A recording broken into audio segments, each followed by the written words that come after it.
Рада видеть вас, друзья! Меня зовут Галина Граева, я художница. Добро пожаловать в мою красочную галактику. Сегодня я покажу вам мою коллекцию уникальных новогодних игрушек. Мы с вами нарядим елку, познакомимся с главным итальянским рождественским украшением,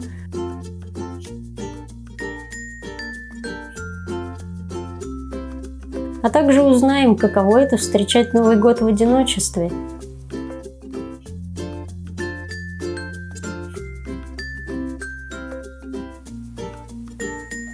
Устраивайтесь поудобнее, будем начинать! В этот раз я буду праздновать Новый год в Италии, поэтому по ходу расскажу еще и о местных праздничных традициях.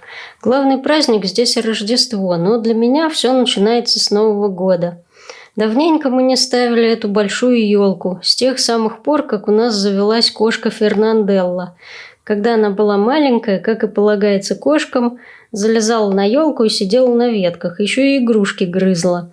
Поэтому пришлось надолго забыть о большой елке. Мы ставили маленькую, так было безопаснее. И вот решили попробовать снова нарядить большую. Вроде Фернанделла должна повзрослеть, 7 лет все-таки, и в размерах она увеличилась. Елка ее уже не выдержит. Мы поставили елку заранее, наряжать не стали. Решили посмотреть на реакцию кошки. Похоже, эксперимент прошел удачно. Фернанделла к елке практически равнодушна. Можно наряжать. Как же долго я этого ждала. Я очень люблю наряжать елки. Дело это, конечно, муторное, но у меня есть страсть к оригинальным елочным игрушкам. Каждый Новый год я стараюсь купить одну, но какую-нибудь эксклюзивную. Разумеется, почти все они либо из стекла, либо дерева, металла или текстиля. Есть и пластик, но из него я тоже всегда выбираю что-то интересное. Для меня елочные игрушки – это произведение искусства и хранители приятных воспоминаний. Хорошо, что у меня 2 елки. Одна в Италии, а другая в России. Там вообще невероятное совершенно. Точнее, там просто невероятная коллекция советских новогодних игрушек. Надеюсь, тоже вас с ней однажды познакомить. Сегодня покажу вам нашу итальянскую коллекцию. Здесь будут игрушки, привезенные из России, и советские тоже, и, разумеется, местные, старинные и новые. Первым делом, как всегда, вешаю лампочки. Я люблю цветные огонечки. У этой елки странная макушка, точнее, ее как будто и нет, поэтому я приспособила наверх такую снежинку.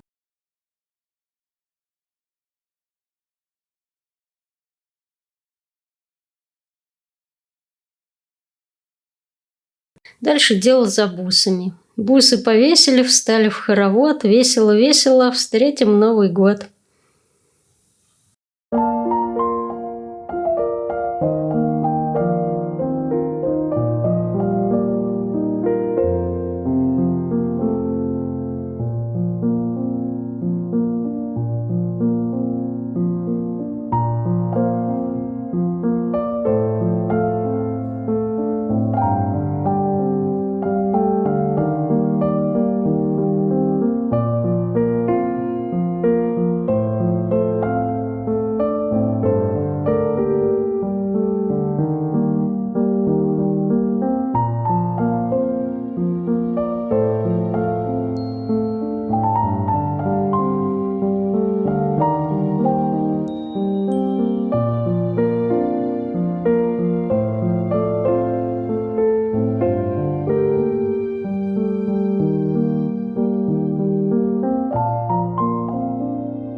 Пожалуй, главный герой на этой елке – Щелкунчик.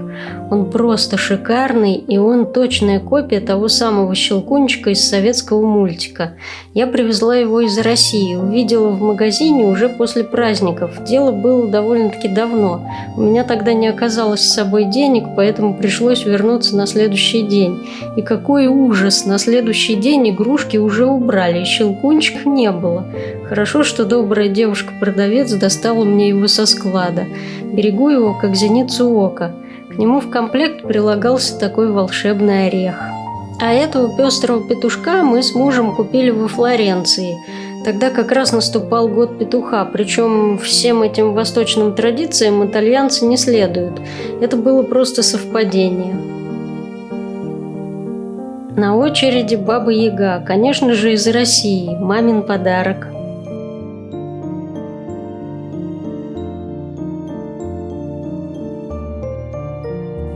И самоварчик тоже наш. Самовар нам подарил директор Тульского музея самоваров.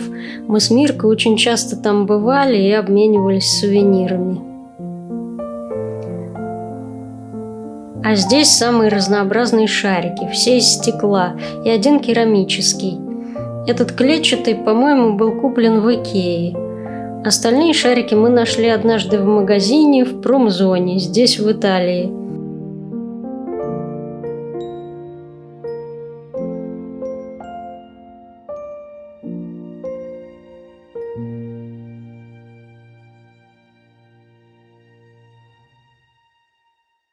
А вот этот сделан из керамики местными керамистами и расписан вручную. Он довольно-таки тяжелый.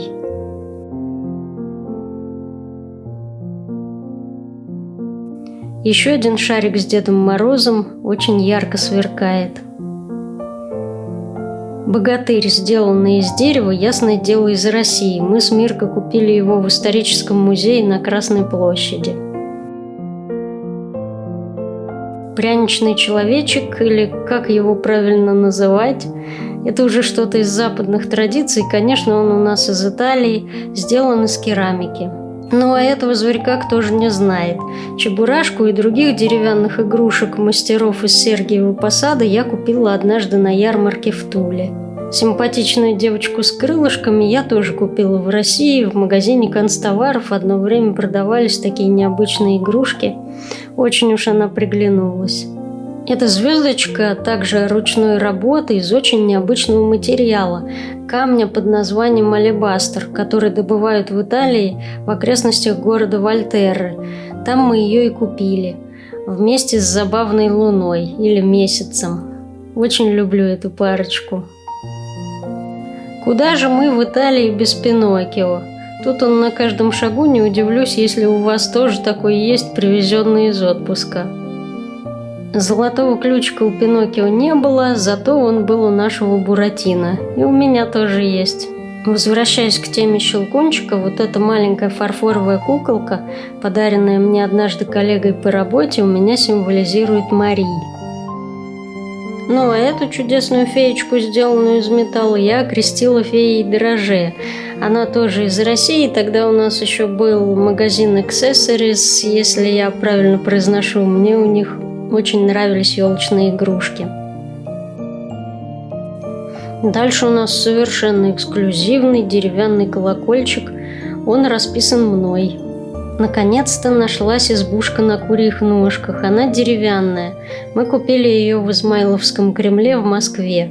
Я всегда вешаю ее с Бабой Ягой рядышком. Надо и сейчас их вместе пристроить.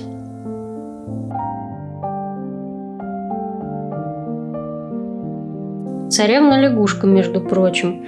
Ее сделал мой муж Мирка собственноручно из полимерной глины Фима. Он вообще любитель полепить на досуге, и его произведений у нас на елке много. Мне они напоминают по стилю русские народные игрушки. Среди них особенно выделяется хозяйка Медной горы. Шикарно вышло. А ведь он, разумеется, это произведение не читал. Ну, как и «Царевну-лягушку», только по моим рассказам вдохновлялся. Вот и совершенно новое Миркино произведение «Мышиный король». Теперь тема Щелкунчика у нас раскрыта полностью. Вот и остальные игрушки Сергиево-Посадских мастеров. Их чебурашку я вам уже показывала. Они приезжали несколько лет подряд к нам в Тулу на выставку-ярмарку. И каждый год я покупала у них игрушки. Прям ждала их приезда. У меня дома в России они тоже есть. Я еще и родственникам покупала. И в Италию привезла. Я их просто обожаю. Такие добрые персонажи, словно из любимых мультиков.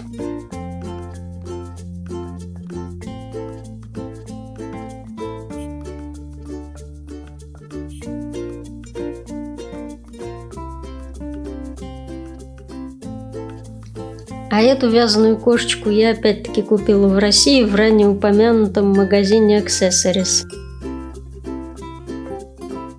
На очереди у нас венецианская маска. Она, конечно, местная, мы купили ее в городе Кьоджо, что рядом с Венецией. Это уже старинная итальянская игрушка еще с Миркиного детства. Оттуда же и мухомор.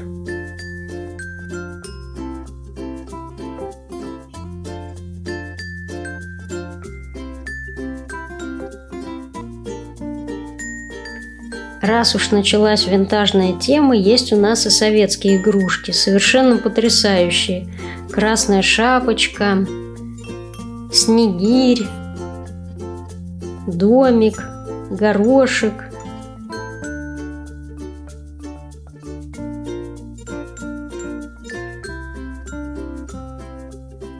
Эту игрушку мы привезли из недавней поездки в Больцано. О ней есть ролик на моем канале. Очень символично мне показалось, ведь год Красной Лошади наступает, а я люблю кататься на коньках. Вот он, мой красный конек. Деревянный шарик мы привезли из города Городца Нижегородской области, и он, как полагается, с городецкой росписью. Думаете, тоже Баба-Яга? А вот и нет. Это итальянская ведьма Бефана. Итальянские дети получают подарки 2 раза. На Рождество от Баббо Натали, так называется местный Дед Мороз, и еще 6 января от ведьмы Бефаны. У нас еще есть такая фигурка, на лицо ужасная, добрая внутри. Мне очень нравится этот персонаж. День Бефаны или Эпифания в Италии государственный праздник, и это как раз тот день, когда волхвы принесли дары младенцу Иисусу.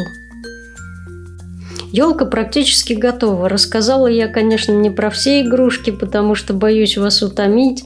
Рассказывать про них я на самом деле могу просто бесконечно. Я наряжаю елку всегда одинаково, потому что мне так приятно бывает увидеться с дорогими сердцу игрушками, вспомнить моменты радости, когда я находила их, словно сокровища, снова превращаясь в восторженного ребенка, который ждет праздника и чуда. И как не повесить кого-то из них на елку? Грустно ведь ему будет одному где-то там в коробке лежать. Размещаю фетровые снежинки, рассаживаю под елку зверьков.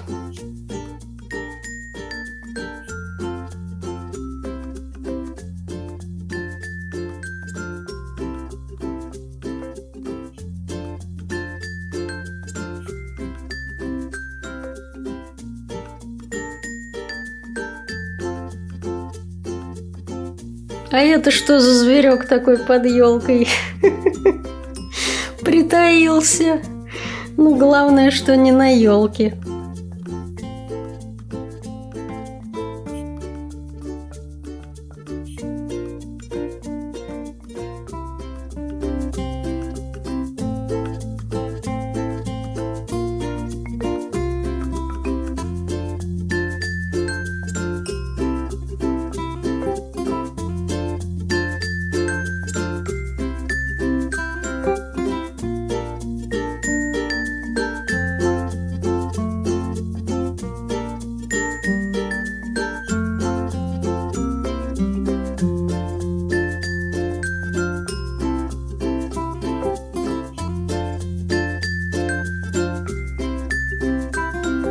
Ну а теперь рассказ пойдет про главное итальянское рождественское украшение.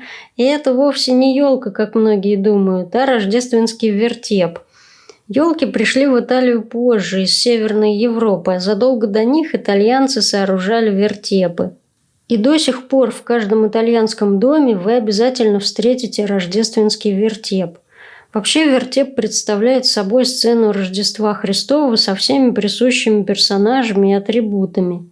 В магазинах до праздников вы обязательно найдете все для вертепа, начиная от фигурок святых до предметов быта и самих жителей древнего Вифлеема. Кстати, каждый персонаж тут даже имеет свое название и предназначение. Признаюсь честно, для меня вертеп – это нечто экзотическое и с новогодними праздниками вообще никак не ассоциируется. Во-первых, рождественские традиции у нас в России, можно сказать, во многом утрачены. Государственным праздником Рождество стало не так уж и давно, и мало кто его вообще отмечает. Для меня это что-то сугубо религиозное, местное в церкви, а тут фигурки святых в обычном супермаркете и дома. Странно. Не скажу, что плохо, вовсе нет, но необычно. Во-вторых, и с Рождеством, и с Новым годом у меня лично все-таки ассоциируется зима. А тут пальмы. Хотя для итальянцев нормально. У них тоже растут пальмы. Опять-таки, я больше к Новому году все-таки привыкла. А там новогодние игрушки, веселые зверюшки, свечи и хлопушки. Ну, какие тут жители древнего Вифлеема. Но для итальянцев именно вертеп вызывает главные ассоциации с праздником. Его устраивают на самом почетном месте дома, очень тщательно подходят к этому делу, очень любят декорировать своими руками. У нас дома тоже есть вертеп, и он винтажный, и эти фигурки из папье-маше когда-то Миркиной маме подарила учительница. Хлев, в котором родился Иисус, Мирка сделал сам. Мы также удачно пристроили волхвов. Обязательно звездное небо. Получилось очень даже неплохо. Разумеется, вертепы есть и на городских площадях, и в храмах. И все они разнообразные. У итальянцев даже вроде как соревнования в этом плане существуют. У кого круче вертеп. Даже с подвижными фигурками бывают. Этот вертеп в историческом центре города Чертальдо. Каждый год его делают по-разному. В этот раз в средневековом стиле. Здесь даже классик итальянской литературы Джованни Боккаччо, живший здесь, присутствует.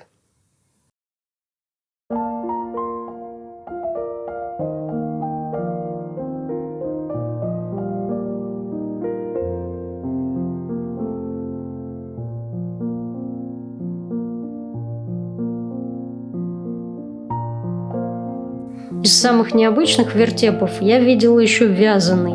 Что-то совершенно потрясающее. Может быть, вы тоже делаете дома вертеп. Напишите в комментариях, если это так, и что вы думаете по поводу такой традиции интересной.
Принцесса. Нет, не принцесса. Королевна.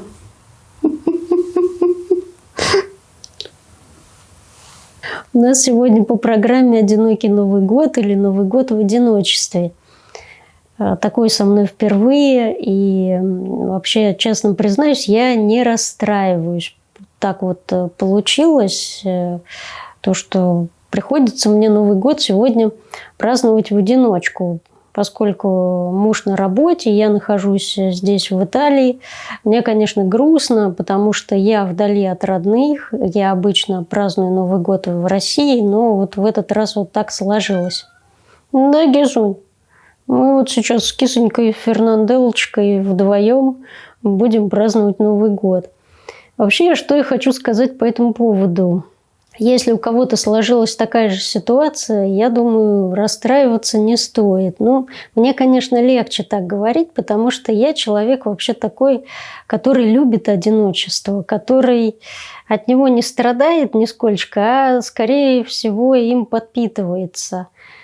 Поэтому мне немножечко легче. Но я хочу предложить вам и себе в том числе не рассматривать такую ситуацию как печальную и грустную, а наоборот, как некий набор возможностей. Например, вы всегда хотели вот как-то нарядиться, да, как-то красиво встретить Новый год, а окружающие, наоборот, вас в этом не поддерживали. Ну, все, например, привыкли вот к домашней одежде, а вы как бы себя чувствовали белой вороной в такой вот компании. Вам тоже всегда приходилось вот как-то простенько, а вам хотелось не простенько, а выпендриться. Есть такая возможность в одиночестве. Пожалуйста, скажете, никто не увидит. Тоже вроде как-то грустно получается. Ничего подобного. Можно ведь устроить себе фотосессию. Пожалуйста, сфотографируйтесь, выложите селфи во все соцсети, красоту эту покажите, пусть люди восхищаются, пусть завидуют. А может быть наоборот. Может наоборот у вас в вашем окружении было принято, что вот все наряжаются, все там в золоте, бриллиантах, а вы хотели всегда в домашней одежде, в какой-нибудь майке, в халате, в тапках, как вам комфортно. Есть такая возможность в одиночестве. Вообще сплошные возможности. Да, Кисунь? В данном случае, да, вот у нас с Фернанделлой, мы всегда хотели, то есть я хотела, да, как-то вот поскакать, потанцевать под елочкой. Не всегда такая возможность была. А может быть, вам вообще этот Новый год, он вам вот тут, вы его терпеть не можете, вас эта елка раздражает, вас все раздражает и бесит страшно, вам всегда хотелось спать, лечь. Для вас, может быть, праздник – это просто выспаться, и тоже можно вполне себе понять. Поэтому, опять-таки, такая возможность у вас есть, и это прекрасно. То есть здесь, в этой ситуации, можно найти очень много плюсов. Ну, вот что касается меня, я, наверное, просто бы, честно говоря, порисовала, потому что, ну, это мое любимое дело. В принципе, на этом можно было бы и все это и закончить. Но так как я сегодня думаю еще что-то поснимать, если получится, я, кстати, не уверена в этом, потому что вот такой вот прям такой вот формат у меня впервые. Посмотрим, что выйдет. Ну, выйдет, не выйдет, не выйдет. Ну, что ж теперь делать? Будем вместе встречать этот Новый год. Кстати, буду встречать его 2 раза. По московскому времени и по итальянскому. Я думаю, многие так делают, кто оказался не дома.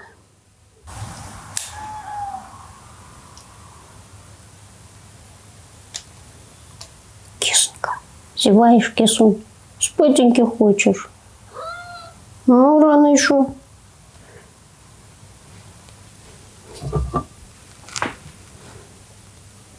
Будем провожать Старый год. У меня для этого припасен глинтвейн. Уже готовый. В бутылке.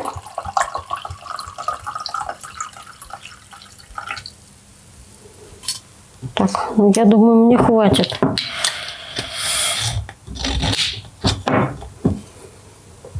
Специальных чашек для глинтвейна у меня нет, поэтому буду вот в такой красивой чашечке в горошек, я себе его подогрею.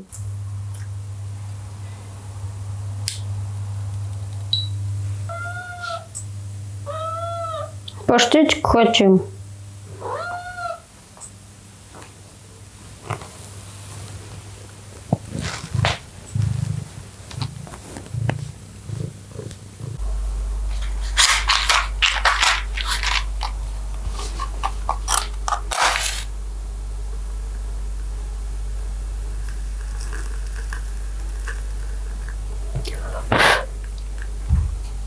Пока глинтвейн остывает, хочется вспомнить Старый год и, конечно, проводить его добрыми словами, потому что, в общем-то, 2025 сложился у меня удачно. В первую очередь, конечно, вспоминается моя 2-я персональная выставка по холсту и по дереву. С таким названием она проходила летом И это было такое радостное, по-настоящему счастливое для меня событие, потому что пришло много людей, и меня завалили подарками, цветами. В общем, это было что-то такое потрясающее. И название не случайно «По холсту и по дереву», потому как в этой выставке впервые я выставляла свои работы не только живописные, но и деревянные, расписные изделия. И вот это вот такое объединение получилось, о котором я давно мечтала. В общем-то, все прошло очень удачно, и я была действительно счастлива и с удовольствием вспоминаю сейчас эти моменты. Еще из таких грандиозных событий, пожалуй, это то, что я наконец-то завела свой канал на Ютубе и стала выкладывать видео. Делаю видео эти с удовольствием, вкладываю в них душу. И мне самой нравится этот процесс, нравится то, что я делаю. Я много очень усилий приложила к тому, чтобы изучить видеомонтаж и попробовать разные техники. Изучала видеокамеру довольно-таки долго. Это тоже, кстати, был непростой процесс. Действительно, думаю, что я молодец и хочу себя похвалить. Что ж, я думаю, за это точно надо выпить. Я, конечно же, созваниваюсь с моими родными. Мне хотелось услышать куранта в прямом эфире, и мы договорились выйти на связь. С Новым годом! По московскому времени отметили, теперь буду рисовать. У каждого художника есть похожая история о лучшем новогоднем подарке. Причем неважно, художник ли это с мировым именем или такой вот малоизвестный, как я. Но история почти у всех одинаковая. Возможно, она и у кого-то из вас есть. Буду рада, если поделитесь в комментариях. Так вот, моим лучшим новогодним подарком был большой набор карандашей и еще маленький наборчик фломастеров. А также под елкой был какой-то совершенно волшебный перекидной календарь с невероятными картинками. Пытаюсь его найти на Авито, но пока безрезультатно. Радости моей не было предела. Кто-то может подумать, что в те далекие времена сплошного дефицита игрушки были редкостью, а вот и нет. Игрушек у меня было море, самых разнообразных. И куклы любые, и мягкие игрушки, и пластмассовые, и деревянные, и мебель, и посуда фарфоровая, конструкторы, настольные игры, музыкальные инструменты. В общем, на это я пожаловаться не могу. Игрушек был завал. И у моих друзей, как правило, было так же. Поэтому мне странно, когда мои ровесники говорят, мол, игрушек у нас мало было в наше время. Не знаю, моими была завалена вся квартира и 2 сарая на даче и в деревне. А вот с карандашами дело обстояло не так весело. Почему-то большие наборы действительно были редкостью. Самое большее – 12 цветов. То же самое можно сказать о фломастерах. Большие наборы появились чуть позже. Краски тоже были, но не в таком изобилии, как сейчас. Помню, как я тогда с удовольствием рисовала теми карандашами. Просто какое-то невероятное счастье было. Так вот, у меня сегодня огроменный набор карандашей, и я вспоминаю себя в детстве. Кажется, я не рисовала карандашами с того самого времени. Честно сказать, я чувствую себя совершенно неуверенно в этом деле. Поэтому набросала простую картинку со снегирем. У меня есть такие интересные плотные бумажки, к ним еще конверты прилагаются. Я взялась за маленький формат, потому что у меня сегодня просто эксперимент, да и что-то масштабное я сделать не успею. Карандаши масляные, яркие. Я переживала, как они лягут на цветную бумагу. Не будет ли бледновато, но, похоже, все отлично. Мне пока все нравится. Я уже даже хочу такую серию на этих бумажках нарисовать. Знаю некоторых художников, которые карандашами создают настоящие шедевры. Недавно попалась девушка в Инстаграме, она вообще на холстах карандашами рисует. Не знаю, насколько я увлекусь этим делом, но мне очень понравилось. И вот такой снегирь вышел. Есть в этой картинке что-то ностальгическое, винтажное. Я думаю, и карандаши, и бумага этому поспособствовали. Вот и добрались до местного Нового года. По-моему, праздник у меня получился очень даже хорошим.